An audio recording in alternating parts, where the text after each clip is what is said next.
Alright, welcome back to Marvel Monday. X-Men The Last Stand was released in 2006, directed by Brett Ratner, starring Hugh Jackman, Halle Berry, Kelsey Grammer, Vinnie Jones, Ian McKellen, and a whole bunch of others.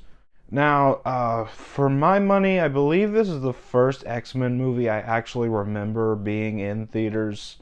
I didn't see it in theaters because I was only like 5 or 6 at the time. But I remember this. I remember when it was in theaters. So, yeah, let's talk about it all these years later, starting off with the good. And there's a few things I like here. First of all, Hugh Jackman as Wolverine. Obviously, he continues to be great. He is a fantastic casting, A-plus casting, in fact. I love him here. He's definitely giving it his all in a movie that almost doesn't deserve it, in my opinion, but he's still really good here. And then you got Halle Berry as Storm, and she's pretty much promoted to the second main character of the movie. And I really liked her here as well, even more so than even in X2. I really liked her here. She's probably given the most to do out of all of her performances as Storm. This is where she really shines, and I really loved her. And obviously, you got Ian McKellen returning as Magneto.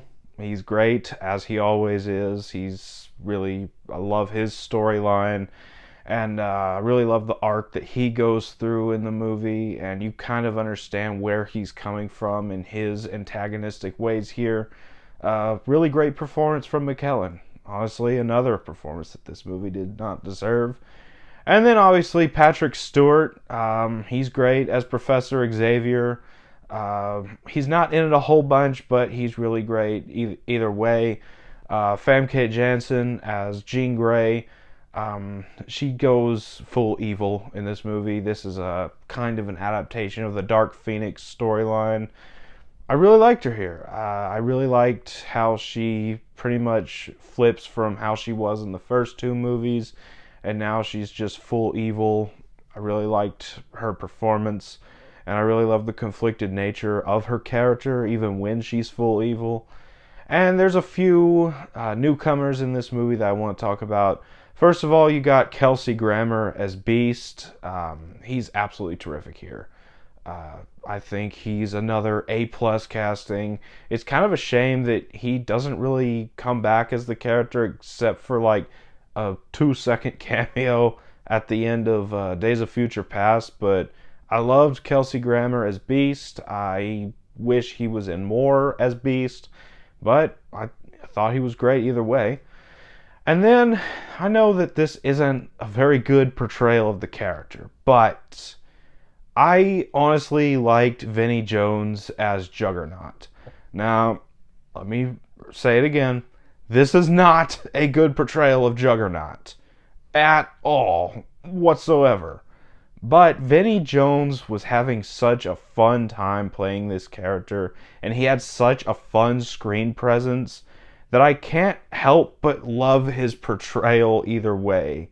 I want more Vinnie Jones as Juggernaut.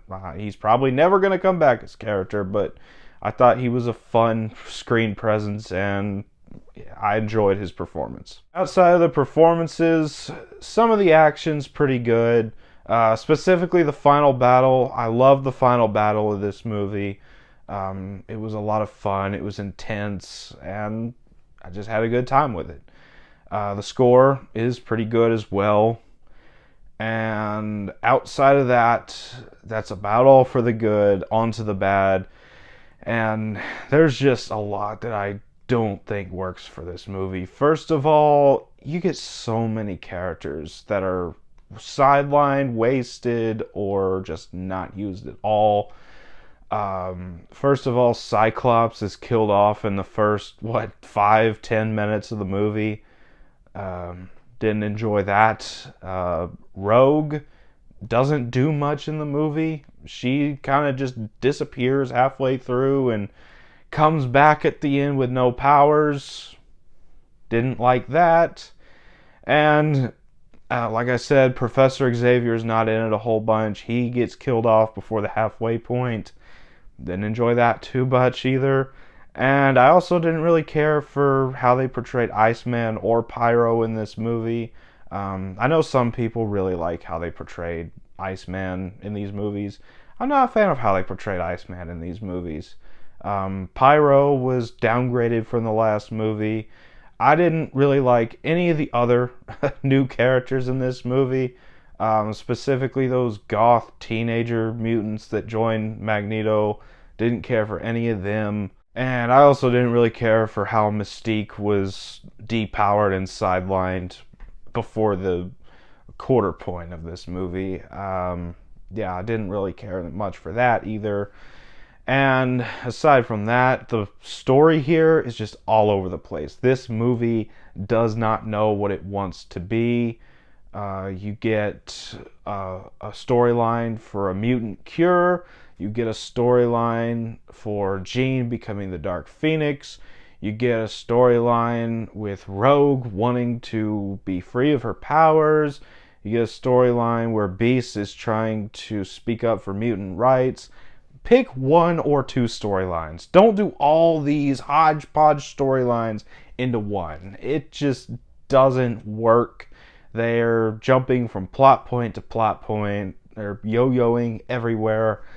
I just did not care for the imbalance of storylines here. Also, the way they handled Multiple Man, get that out of here.